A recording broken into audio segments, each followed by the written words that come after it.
Every day is a miracle, and waking up today is a bigger miracle, because I've been wondering, how does it happen? You sleep, you wake up, and it's a brand new day. You should know that God up there has really got our backs, and he makes sure that he gives us the best of everything that he owns. I would like to say a very big thank you to La Palm Royal Beach Hotel, to Special Ice Mineral Water and Special Drinks, Yas Washing Powder, and Yas Sanitary Pad. Thank you very much. To GTP New Style, thank you very much for this beautiful fabric. And of course, to Ophelia of ABS Collection, thank you for always bringing my GTP fabric to life. To Nancy Black for my makeup, and Roji One Hair Studio at Kokompe Eye Clinic. Roji, thank you very much for this Senegalese braids. Our guest today is a survivor of the most horrific disaster I have ever seen in my life with my eyes. Please, let's welcome Constance, a survivor of the June 3rd disaster. Welcome to the end of the tunnel. I see a bright light shining through. And it's just for you. How are you? Thank you. Are you still shy? No. There is Have a six. Thank you. You know I keep holding her. She tells me every time she sees me, she blushes. I don't want her to blush. How are you, darling? Fine, thank you. You? I'm blessed and highly favored. June 3rd.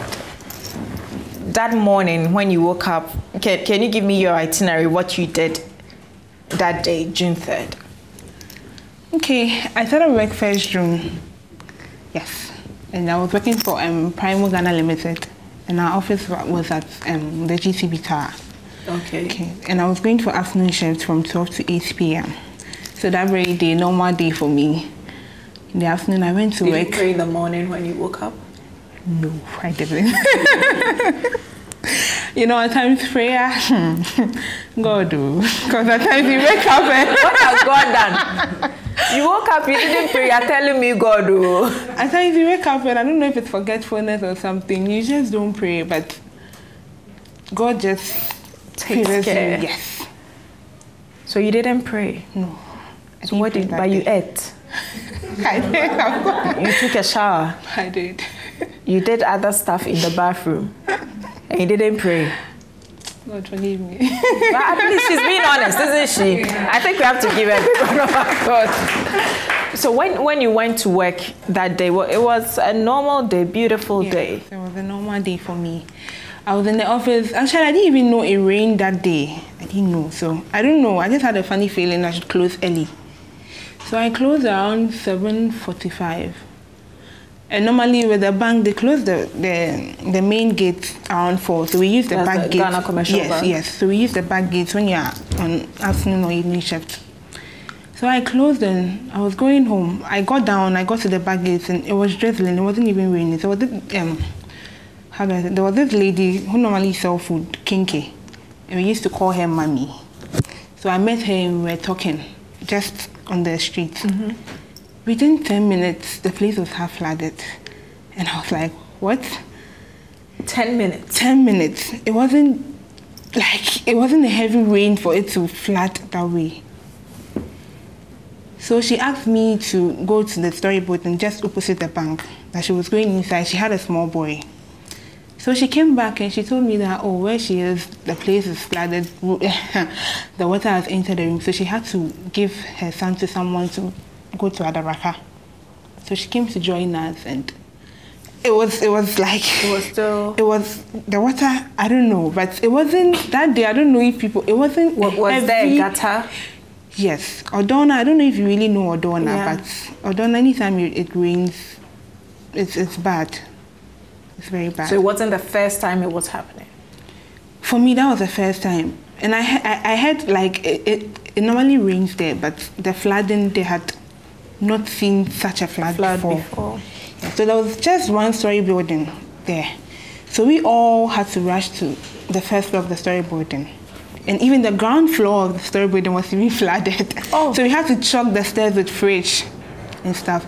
And there were these guys who sell carpets in front of the filling station, and you could see their carpets, people rolling on the water. human beings in the water, and there's nothing you can do.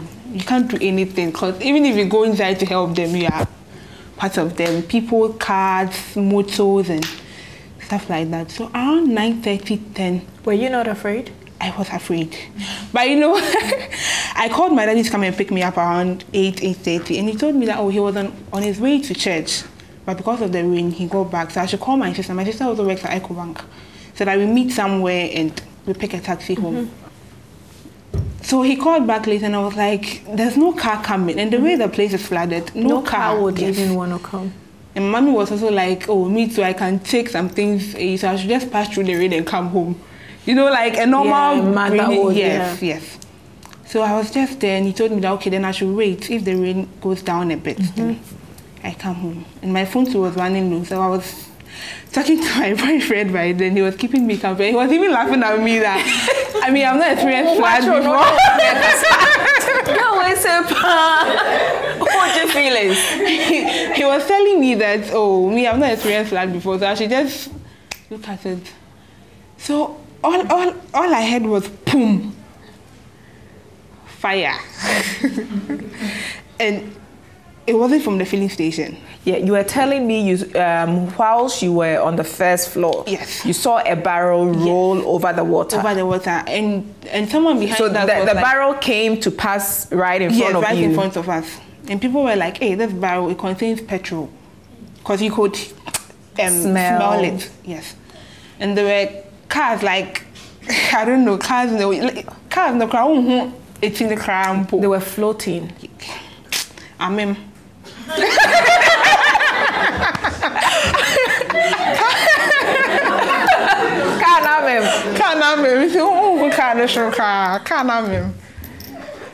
Wow. I don't know. I just don't know. So at the point where you saw the barrel with the petrol on the water and you saw the cars, yeah, I didn't know what it was. It was you could not even connect it. Yes, me, I didn't know, because barrel they mean you say will be barrel, yeah. It's your home now. So like within 2 minutes, we had boom and fire. And the way the fire was, it wasn't as if from this house to this house. It was just at the tomb. Scattered. It was scattered. The filling station was the last place to catch fire. It was scattered. And when it caused the filling station... So the fire did not even start from the filling station? No. It started from the water? It started from... It was coming from behind. I don't even know Odona very well. Yeah. Yes. It started from behind. And it was coming. So it was scattered. Oh, okay. So, like, at that point, where we were, to our left, fire, our right, fire. So we didn't say, we were just crying, shouting. People had. Were you still talking to your boyfriend? No, my phone went off. I didn't even know what happened. All of a sudden, my phone went off. We were just screaming, men, guys. Obviously, on pass obashe no die wu. Nti esa na nko be ko nsem na we wu preko. Because pass obashe odi be wu die. Or join skin. Yeah. When people are just floating on water and you can't do so anything. They were jumping into the water. I tell you that day. And everything happened in a twinkle of an eye. Like you wouldn't even have a slightest idea that this is going to happen after this. No. Everything just happened. And mothers were praying. Pentecost, we were praying. Were you praying at that time? I was scared. Even that woman, Sarah, because she came to hold me, I was, at some point, I was like, no, we're not going to survive. And the sad thing was, my friend, my closest friend, Helen, may her soul rest in peace, the one who got me the job. They normally sleep at the filling station. So when it started raining, I called her. She didn't pick up. Then she later called me that where they sleep, the water is flooded, so she's in the supermarket. And I was like, okay, then I found a place I'm staying there. So when, like later on, I'll go and join her there. So when the filling station caught fire, I don't know, I was going mad because you knew she was in there. But I just didn't want to believe that she was there, but I knew she was there. I took somebody's phone, I called her phone, her line wasn't going through. I called her guy wasn't picking up. I called my boyfriend, he wasn't picking up, and Jesus. Why, were they all working at the filling station? We were 5 friends. 3 were working for the manager at the filling station, and 2 of us were was at the Ghana Commercial Bank. Okay. Yes. So we were just praying, and there was this military man, I think he was retired. At the time, they were calling the fire service, and it was like they were taking so long. So he had to contact some people from Tema. I don't know. He was, because it was like he was base. Yes.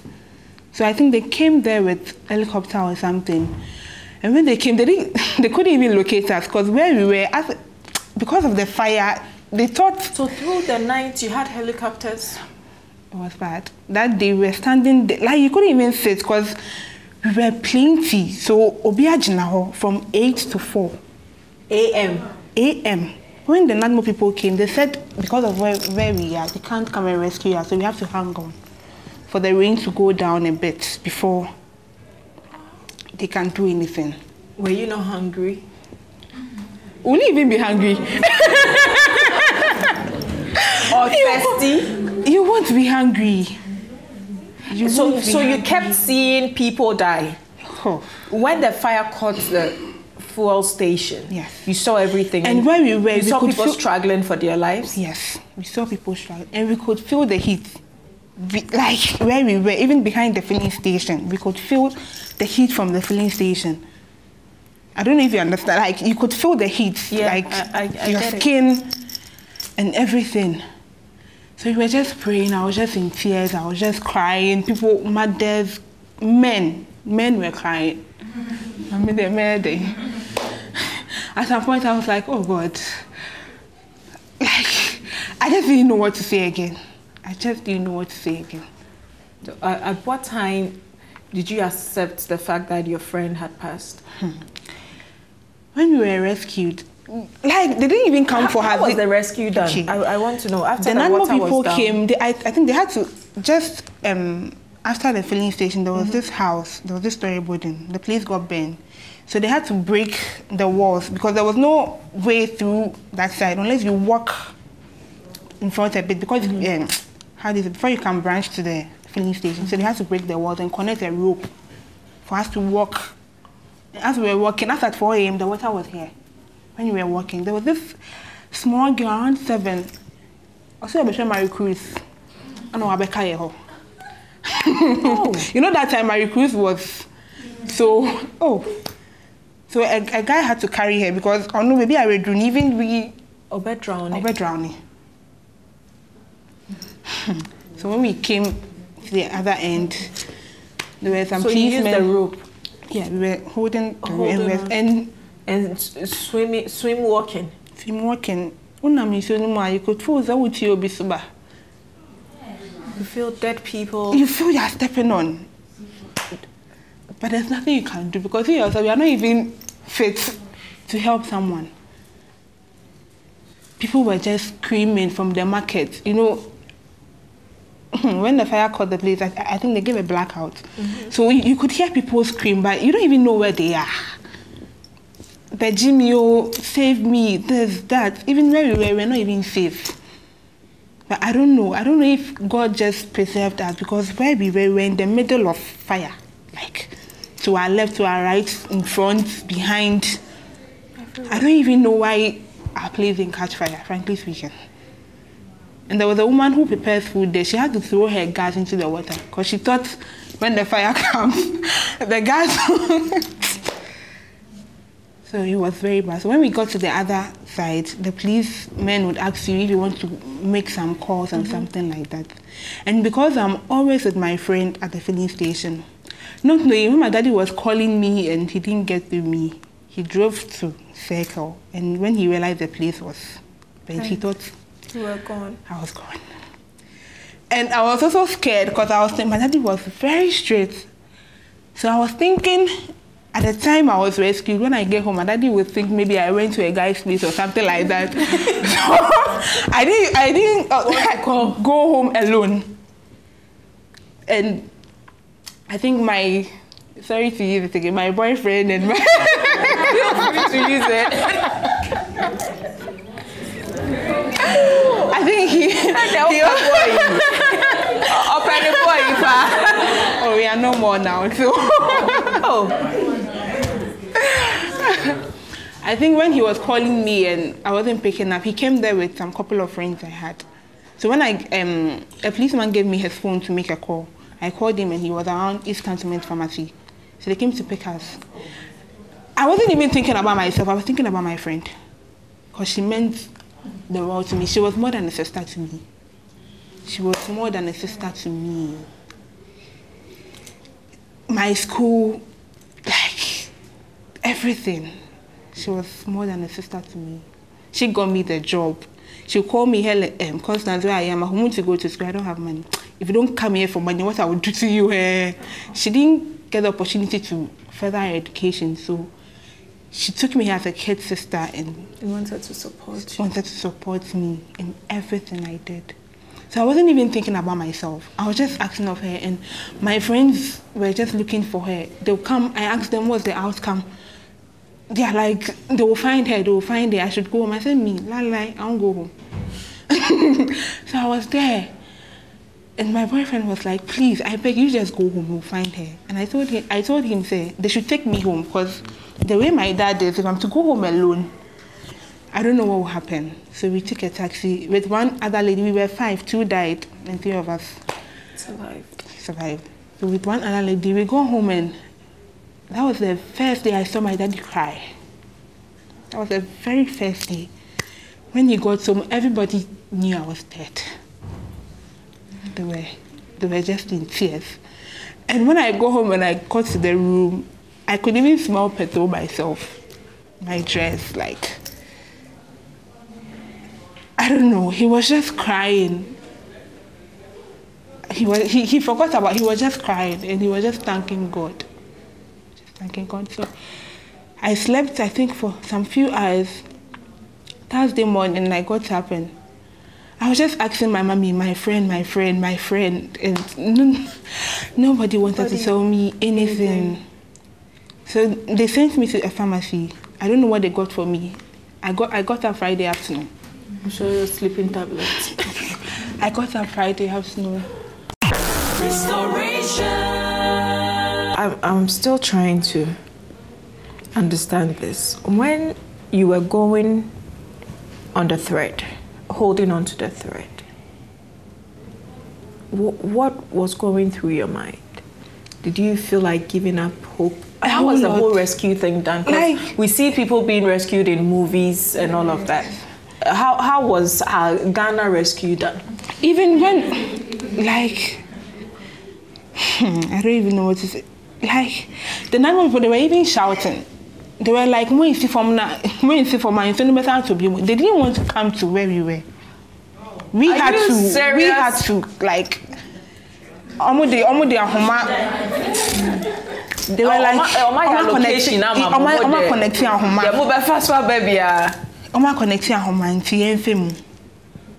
they didn't come to the storybodies, come and take us out one by one. We had to, so we were just holding our hands, like, then just hold the person's hand with a rope. Like that. Were you scared? More than scared. At some point, I even felt I was dead because I wasn't even thinking straight. I was just shivering. What prayer did you say at that point? I just told God that, God, if you save me, I'll serve you for the rest of my life. At that point, I felt that's what we keep on saying. God, I tell it to be so. Oh, sorry, good morning, Bono.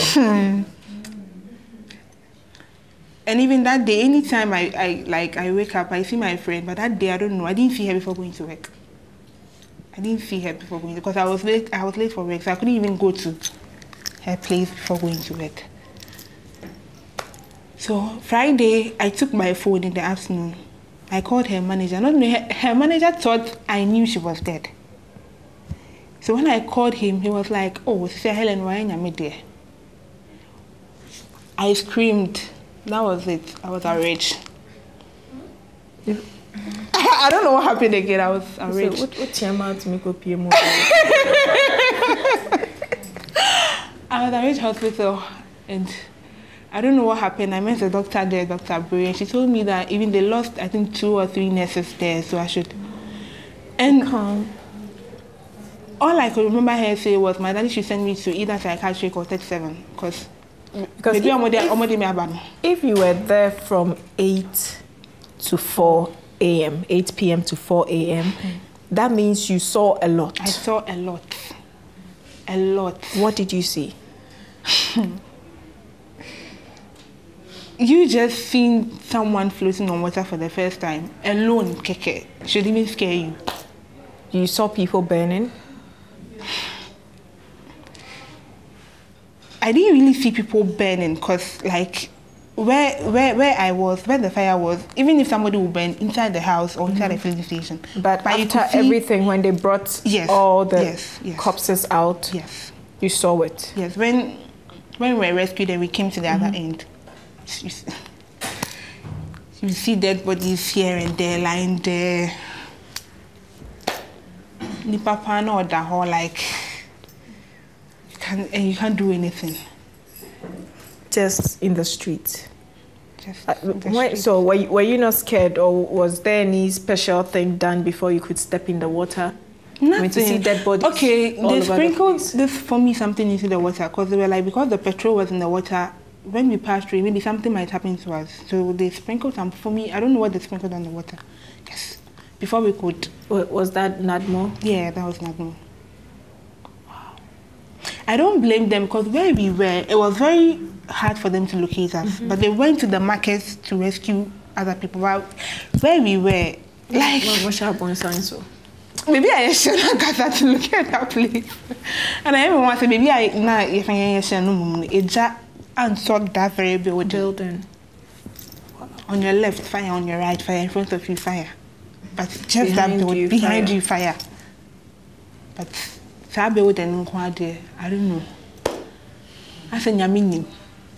And I was going through the letter that your doctor gave you. Yeah. She said the whole situation has rendered you. Brofo now you see an so you have severe depression and anxiety. And all kind of say doctor for the brofo kind of or say severe depression, severe anxiety. What was the other one? I don't know. How old are you? I'm 21. 21? Yeah. Severe depression, severe anxiety. What happens when you're alone? Do you panic? Do you get scared? Do you scream in your dreams? For 3 weeks, it wasn't easy. For 3 solid weeks, it wasn't easy. I was sending a meeting. Ukraine was insane. I was like this. 1. I was bigger than you. Oh, hey. Me, I was 1. Hey. And now, yeah, not my phone. Like Thursday, Friday, not my phone. Within 3 days. But you couldn't eat? I can't even eat. Like, you can't eat. My mommy will be praying, my daddy will be praying. They'll give me a Bible. Beauty of what she's narrating? She's laughing about it. That's the beauty of it. But that day, I'm sure she was crying her heart out. But today she's sitting here talking about it and she's laughing like at first I think it was a movie. I'm laughing because I don't know why God saved me. I don't know. I just don't know. At some point, I felt God should have saved my friend. And me, he should have taken me. Her love is too big. Seriously. Because my friend was a committed Christian. She was, oh, geez.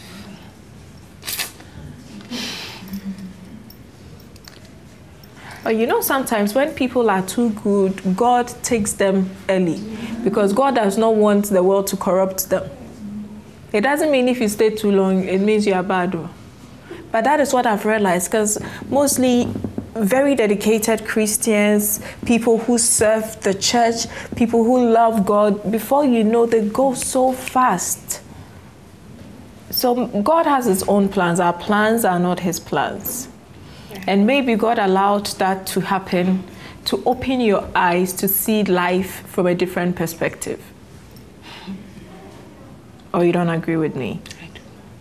So how is your treatment going? Okay, I wouldn't say I've fully recovered because at times when I'm alone, I still do think about what happened and everything, but it's better than before. I wasn't able to do my project work. I wasn't able to graduate because of that. Because I vacated on 29th of May and I started working, so I was supposed to do my project work Throughout that time. And my group leader was reaching me. Actually, my phone was used because the doctor advised I didn't receive calls. She was reaching me, she didn't get through me, so she had to present the project work without my name. So I had to do it this year. So I'm just praying and waiting that I'll graduate this year. You will. I believe so. But do you see the hand of God in this? Who else? Even money can't save you because people with cars died, not to talk of me. People with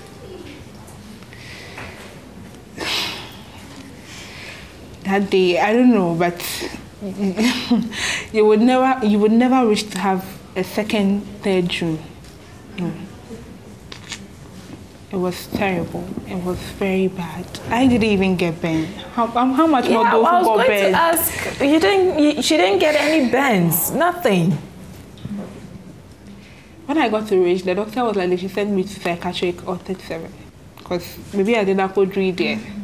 So I was in the car and I heard my daddy saying, if you don't recover, I'll send you to psychiatric hospital.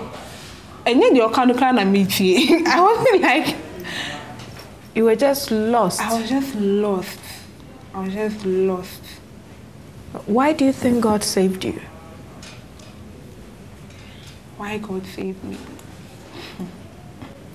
That's a question I've been asking myself. God, why did you save me? I don't know. At times I feel maybe God has a purpose for me. Or I have to fulfill something on earth I've not done. So maybe God is giving me another chance. And this time around, I don't think I would fail him. He is giving you another chance. Oh, what happened to your boyfriend? Why are you laughing? I have to know. He helped me though. He helped me. During that time, he was with me, my ups, my downs, and my daddy was so strict that I don't know places. I don't go outside Accra. And my friend was supposed to be buried in Kumasi. So like, how to convince him to go to Kumasi alone was something else. I had to bring in my psychiatrist to speak to him before I could even go to her funeral and everything. He went with me to the funeral and everything. So he helped me. He did. Why did he leave? Did he think you had gone psycho? No. No, that was early this year. Just some. Also on Pope. Oh, Debbie. Why expire? Debbie. Are they? Some personal reason. Why did they expiry date? Oh, Debbie. Me and my saying. Oh, yeah, expire. Me expire, but me here in Rekaka. We have space. What is space near there? There's space we bring over here. No, when people say I need space, I want to understand what space do you need? Is the world not a big space for you? Or you met someone? No. So what are you doing with your life now that you need that space? I just want to focus on my life right now. I don't want to add certain things that will jeopardize my life now. I just want to focus on my life, continue doing what I'm doing.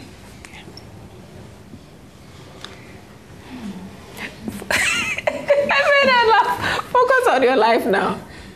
So it means you're not focusing before. Is that not what she means? She said now, focusing on her life now. Okay, Babylon fire no. And I heard they all focus it. Oh.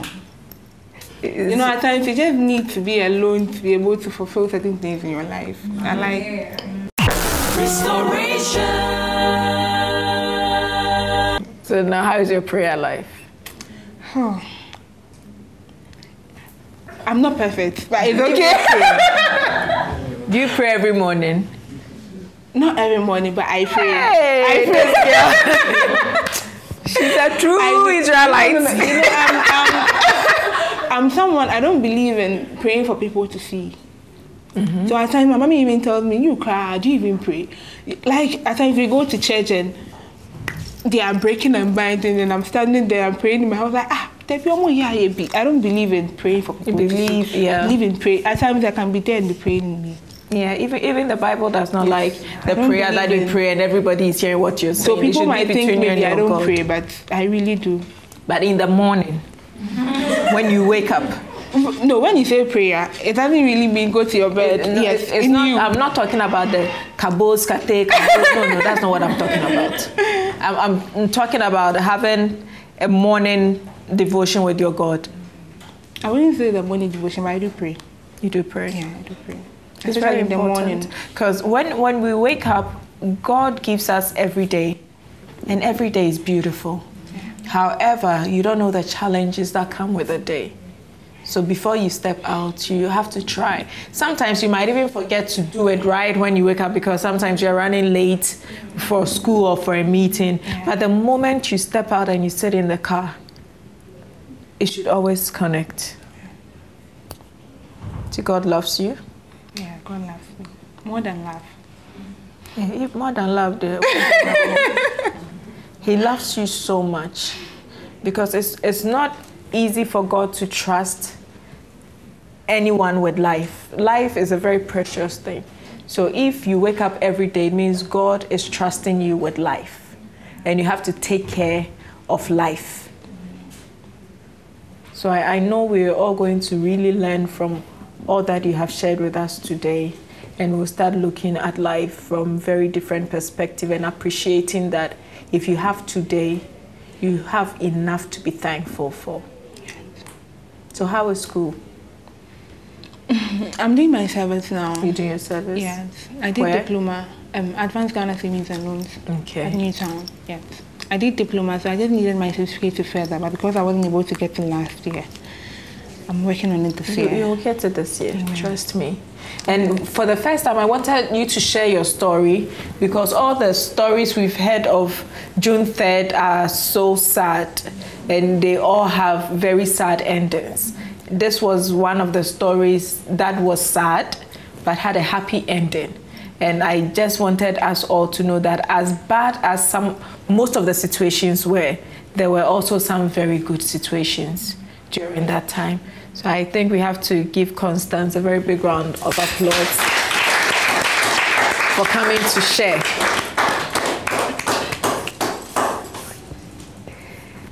God said to ask you, why do you think he saved you?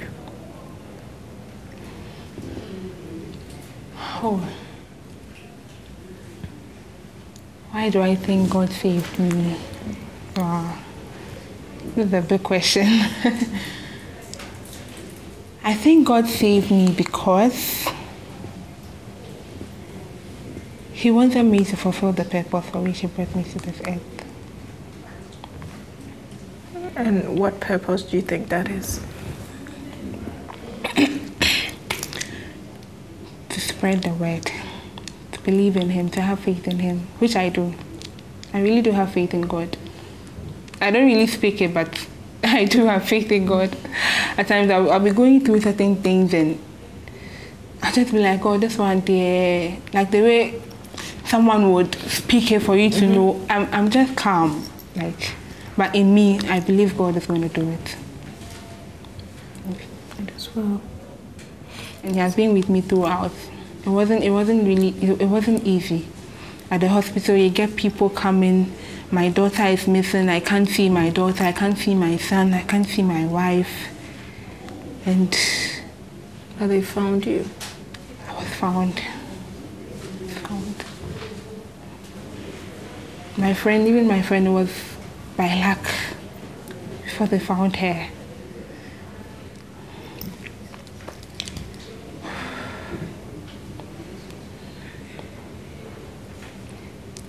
In life, when you get to such stages, you think that is your end. But that is not your end. All that you've seen, all that you went through was just to build you, to let you know that life is what you have in your hand. Because the Savior can just snap it out and you're gone. You saw people go in less than 20 seconds. You saw people go in less than 30 seconds. You saw others struggle to have their lives. You saw people throw themselves in water even when the fire was not coming.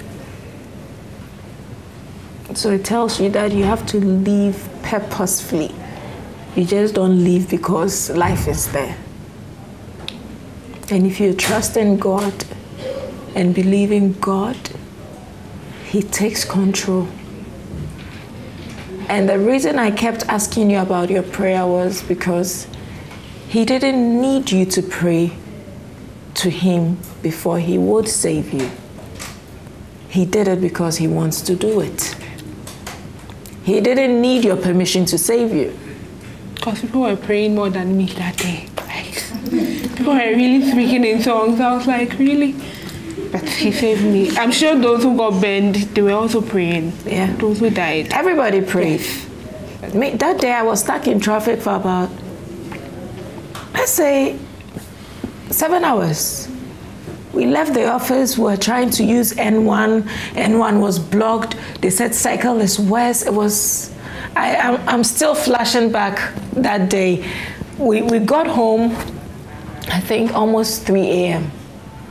Our kids were stuck somewhere. They were in the salon, so we had to go pick them from the salon. And they didn't know what was happening, so they kept calling till they turned on the TV and saw the disaster that had happened in town. Then constantly they would call to find out, are you okay? That day it took our driver to drive us through some valleys and shadows of strange places. Because on a normal day, no sane person would drive through that road. But He drove us through the woods in the middle of the night. Sometimes we drove, then we realized there was no way we were going to somebody's house. Then we'll turn. It was so stressful. It was so stressful. You could not even get a place to buy fuel. And we kept looking at our gauge because we were just driving. Then I was asking myself through that drive that if God decides to come today, is this how it's going to look like? Are people going to be struggling for their lives? Are people going to be screaming? Because if you turn on your radio, you could not even hear any music that could console your heart. Everybody was reporting. And you know how these radio journalists can make it look so scary? I was like, oh my God, what is happening? Oh my God, what is happening? Till we got home, that was when we started seeing pictures. Like, God is amazing. So if you lived through it without a scar, without a burn, sweetheart, it means God has a purpose for your life. And you have to find that purpose and live it well. Because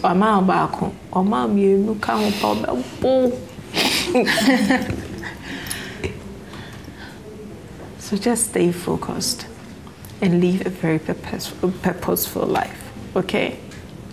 Your boyfriend, don't mind him. Another one will come. 21, you still have a long way to go, right? High five. When the better one comes, you ask yourself, oh my God, what was I doing with that? Have you all not said that before? Confess. Rita Batanis, have you not said that before?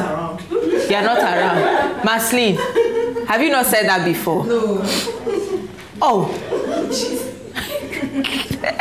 Well, it has been amazing. Constance, thank you very much for coming. We really appreciate you coming to share this glorious story, because June 3rd, we've not really had a lot of glorious stories like yours. God bless you, okay? and keep working hard. And please, when you close from work, go home early. Okay? But are you able to pass through cycle? I hardly go there. You're not able? No, I hardly go there. So if I ask you to go with me towards the GCB area, will it be difficult for you? Oh, I will. You will? Yeah. That means you are okay. You've overcome it. So thank you very much. I have something little from our sponsors for you to take home, okay? Then please, let's stay in touch. Restoration is a family. So once you come here, you become one of us, okay? Thank you very much, Millie. So I have products from Yas for you and products from Hooch. What are you doing? So why you say when your conflicts in very no?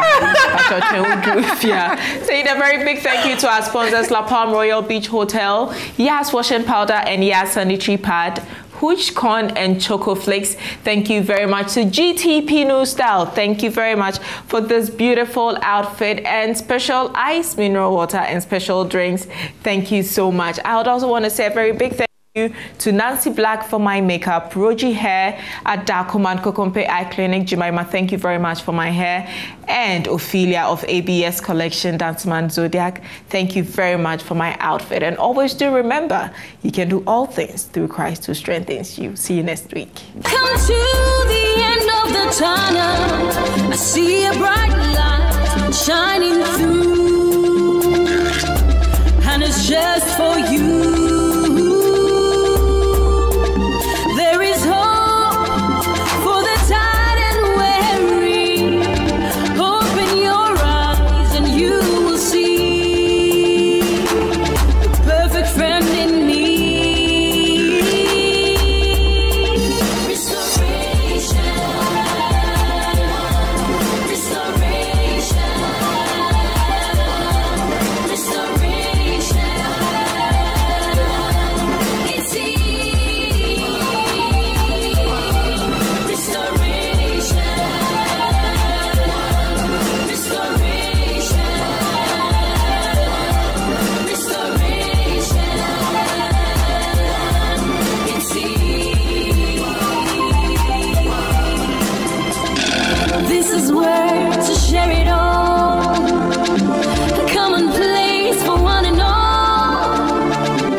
Yourself free.